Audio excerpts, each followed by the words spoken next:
नमस्कार, मैं हूं मयूरी श्रीवास्तव। आप देख रहे हैं प्राइम टीवी। वक्त हो गया है उत्तर प्रदेश की बड़ी खबरों का। घोसी उपचुनाव में सपा ने ऐतिहासिक जीत हासिल की, जहां इस चुनाव में सपा के सुधाकर सिंह ने बीजेपी के दारा सिंह चौहान को करारी शिकस्त दी और करीब 40,000 से अधिक वोटों से हराया। वहीं इस जीत के बाद एक बार फिर शिवपाल की चर्चा होने लगी। दरअसल सपा दफ्तर के बाहर सपा समर्थकों ने टाइगर अभी जिंदा है का होर्डिंग लगा दिया। शिवपाल यादव घोसी में लगातार प्रचार प्रसार कर रहे थे और उन्होंने घोसी के मतदाताओं से लोकतंत्र के महापर्व में निर्भय होकर बढ़ चढ़कर हिस्सा लेने की अपील की थी। उन्होंने कहा था कि आपका एक एक मत लोकतंत्र की ताकत है, इसलिए इसमें बढ़ चढ़कर हिस्सा लें। नमस्कार, मैं अब्दुल अजीम समाजवादी पार्टी कार्यकर्ता लखनऊ पश्चिम विधानसभा। सबसे पहले तो मैं घोसी विधानसभा की जनता जनार्दन का बहुत बहुत धन्यवाद अदा करता हूं और इस विधानसभा के बाई इलेक्शन में समाजवादी पार्टी ने ऐतिहासिक मतों से विजय हुई है। इसमें मैंने आज समाजवादी पार्टी के प्रदेश कार्यालय पे एक होल्डिंग के माध्यम से संदेश देने का काम किया है, जिसमें लिखा हुआ है कि भतीजे को हराने से पहले चाचा को हराना होगा और चाचा को हराना मुश्किल ही नहीं नामुमकिन है। टाइगर अभी जिंदा है। अयोध्या में भगवान राम के प्राण प्रतिष्ठा महोत्सव को लेकर मैराथन बैठक आयोजित की गई। बताया जा रहा है कि राम जन्मभूमि परिसर में स्थित एनएलटी कार्यालय में हो रही भवन निर्माण समिति की अहम बैठक आयोजित की गई।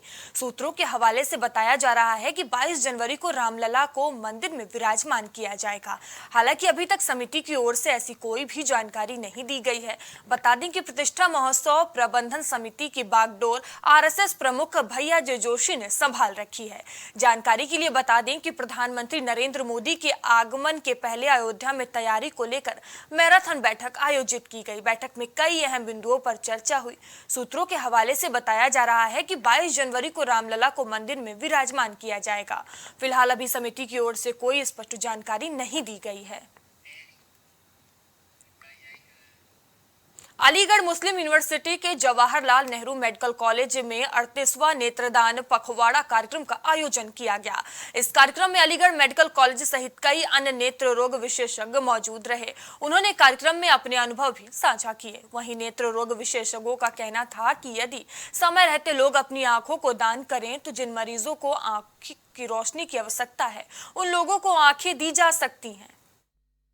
लाभ मिला है और क्या कहना चाहेंगे? मुझे बहुत अच्छा लगा है। 2.5 साल से मैं इस आँख को बिल्कुल नहीं देख पा रही थी। मुझे एक साइड बिल्कुल नहीं दिखती। मैं तो ये सोचती शायद ये कभी ठीक ही ना होगी। जहाँ जाती जिस अस्पताल में कोई तो फीस लेके भी वापस कर देता मुझे एक टॉर्च मार के बस।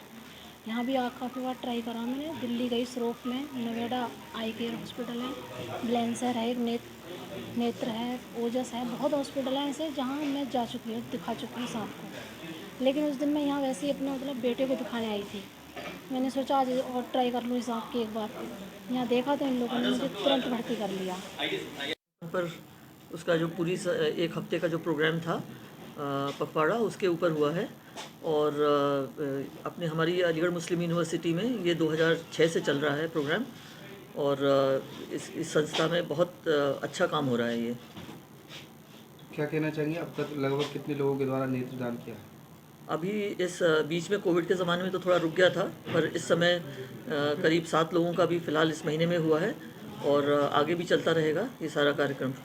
आज 38वीं राष्ट्रीय नेत्रदान पखवाड़े का समापन समारोह किया हमने और इस समापन में हमने जो परिवार पिछले कुछ समय में आई डोनेशन कर चुके हैं उनसे जुड़े हुए लोगों को बुलाया है, उनका यहाँ सम्मान किया है और जिन मरीज़ों ने ये डोनेशन पाया है और जिनको इस दुनिया को नए सिरे से देखने का दोबारा मौका मिला है, उन्हें भी बुलाया है ताकि वो अपने भाव, अपनी फीलिंग्स को लोगों के बीच शेयर करें और लोगों को ये एहसास दिलाएं, सोसाइटी को ये एहसास दिलाएं कि आई डोनेशन एक बहुत ज़रूरी मुहिम है और भारत दुनिया का सबसे बड़ी आबादी है जहां ब्लाइंड लोग हैं, नेत्रहीन लोग हैं और इनमें से ये नेत्रहीनता ऐसी है जिसे बदला जा सकता है, सुधारा जा सकता है आई डोनेशन की मदद से और इसके लिए ये पखवाड़ा भारत सरकार हर साल मनाती है।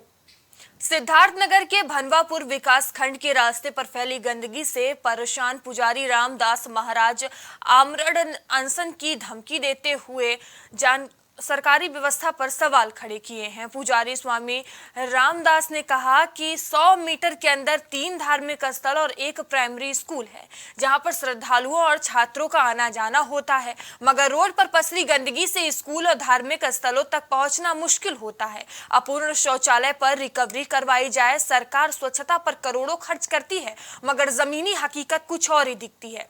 स्वामी रामदास ने कहा कि यदि मेरी मांग नहीं मानी गई तो आमरण अनशन करूंगा, जिसकी संपूर्ण जिम्मेदारी शासन प्रशासन की होगी। आपने प्रेस कॉन्फ्रेंस की है गांव में गंदगी को लेकर के, मामला क्या है? मामला ये है भैया कि ये ब्राह्मणों का गांव है, धार्मिक गांव है। 4-5 स्थान इस गांव में हैं और रास्ते में इतनी गंदगी लोग गांव वाले ग्रामीण ही करके रखे हैं।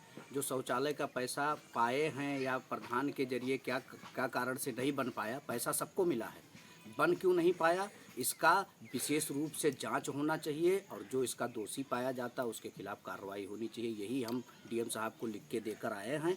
ये ज्ञापन हम सोमवार को देकर आए हैं और इसमें अगर कोई कार्रवाई नहीं होती है तो एक बार पुनः मैं आमरण अनशन करने के लिए बाध्य हो जाऊंगा। इसका जिम्मेदार शासन प्रशासन होगा। कानपुर देहात के थाना मूसा नगर के पुरंदर गांव में इंसानियत को शर्मसार कर देने वाला, एक हैरान कर देने वाला मामला सामने आया है, जहां एक कलयुगी मां का कलेजा भी नहीं कांपा और खेत में अपने ही नवजात को जिंदा दफना कर चली गई।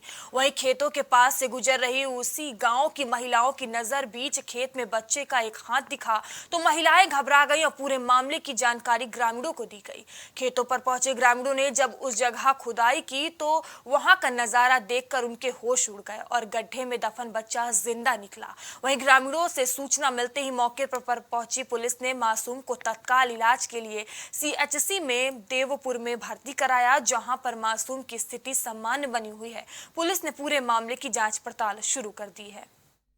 जगदम्बा प्रसाद वाजपेयी के बटाईदार राजेश और उनकी पत्नी रेशमा निवासी पुरंदर थाना मूसा नगर को खेत में एक बच्चे की रोने की आवाज़ सुनाई दी। जब उन्होंने मौके पर जाकर देखा तो पाया कि एक प्रीमेच्योर नवजात शिशु बड़ा रो रहा है। तत्काल उन्होंने सूचना थाना मूसा नगर को दी।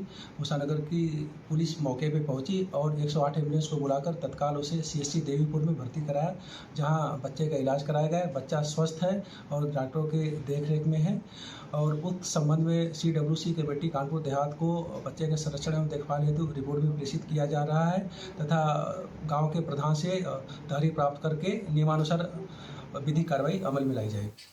अलीगढ़ के थाना चंदौद क्षेत्र के गांव बाराहपुर में जमीन बेचने में रोड़ा बन रहे पिता की बेटे ने गला काटकर हत्या कर दी और घटना में आरोपी का मामा भी शामिल था। जहां घटना के बाद सीओ सुमन कनौजिया के साथ पुलिस मौके पर पहुंची और शव को पोस्टमार्टम के लिए भेजते हुए हत्यारे बेटे सहित 3 को गिरफ्तार कर लिया। फिलहाल पुलिस मामले की जांच पड़ताल में जुट गई है। थाना चंदौद के गांव बहारपुर में आज सुबह 112 नंबर पे पुलिस को सूचना प्राप्त हुई कि एक व्यक्ति की डेड बॉडी पड़ी हुई है। इस सूचना पर पुलिस मौके पर पहुंची तो मौके पर पहुंचकर जानकारी करी गई तो यह तथ्य प्रकाश में आया कि एक व्यक्ति की धारदार हथियार से हत्या कर दी गई है। अधिक जानकारी करी गई तो मृतक के पुत्र तथा उसके मामा के द्वारा उस व्यक्ति की हत्या कारित की गई थी। जांच में यह तथ्य भी आया है कि रात में शराब पीकर बाप बेटे में जमीन को बेचने को लेकर विवाद हुआ था। इसी के बाद मृतक के पुत्र के द्वारा तथा उसके मामा के द्वारा उसकी हत्या कर दी गई है। दोनों व्यक्तियों को गिरफ्तार कर लिया गया है। आला कत्ल बरामद हो गया है। मौके पर शांति व्यवस्था है।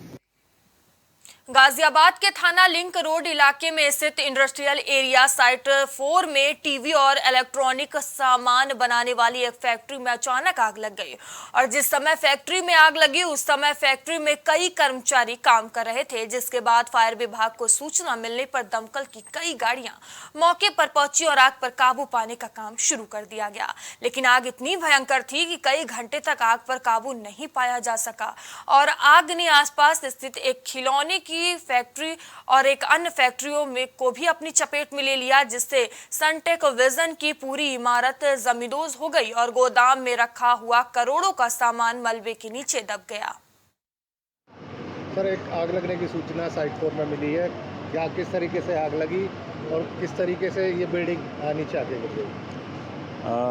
थाना लिंक रोड के साइट 4 में एक इलेक्ट्रॉनिक इक्विपमेंट बनाने वाली फैक्ट्री में आग लगने की सूचना पुलिस को लगभग 5:30 बजे के आसपास प्राप्त हुई।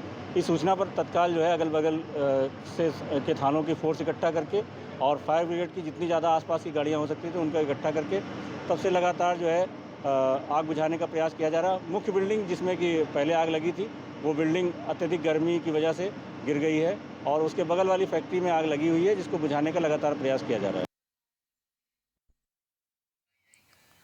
अलीगढ़ चंदौस थाना क्षेत्र के गांव ताजपुर में अपनी ससुराल अपनी पत्नी को लेने पहुंचा युवक पर उसकी सास और साले ने जानलेवा हमला करके युवक की गर्दन काट दी, जिसमें युवक गंभीर रूप से घायल हो गया। पुलिस ने युवक को सीएचसी चंदौस में भर्ती कराया, जहां उसकी गंभीर हालत होने पर जिला अस्पताल के लिए रेफर कर दिया। युवक ने अपनी सास सुमन और साले गोलू के खिलाफ कोतवाली में तहरीर दी है। पुलिस पूरे मामले में जाँच पड़ताल कर रही है। क्या नाम है आपका? नरेंद्र सिंह। कहाँ पोस्टिंग? चंदौस। आज किसको लेके आए हो? मैं रोबी को। रोबी क्या हुआ इसके साथ? ये उसके साले ने और सास ने मारा है। अच्छा जी, कहाँ पर कौन सी घटना है, कहाँ पर है? ये तो सुबह अपने आप आया था, उसके मैं बताऊँगा। हाँ, रोड की घटना आई है। तो ये घटना कहाँ की है? ये तो ये मैं ताजपुर की है। ताजपुर चंदौस। हाँ। अब कहाँ लेके आए हो? मैं तुम्हारे जिला अस्पताल मलकान सिंह लेके आए हो। बिजनौर में कोर्ट मैरिज से नाराज और विवाद के चलते युवती के परिजनों ने युवक की धारदार हथियार से हत्या की वारदात को अंजाम दिया, जिससे इलाके में हड़कंप मच गया। जहां सूचना पर पहुंची पुलिस ने शव को कब्जे में लेकर पोस्टमार्टम के लिए भेज दिया और मामले की जांच पड़ताल शुरू कर दी। वहीं पूरे मामले में एसपी नीरज कुमार जादौन का कहना है कि शव को पोस्टमार्टम के लिए भेज दिया गया है और अभी तहरीर प्राप्त नहीं हुई है। उत्तर प्रदेश की खबरों में फिलहाल अभी के लिए इतना ही। आगे आपसे फिर होगी मुलाकात, तब तक के लिए बने रहिए प्राइम टीवी के साथ। नमस्कार।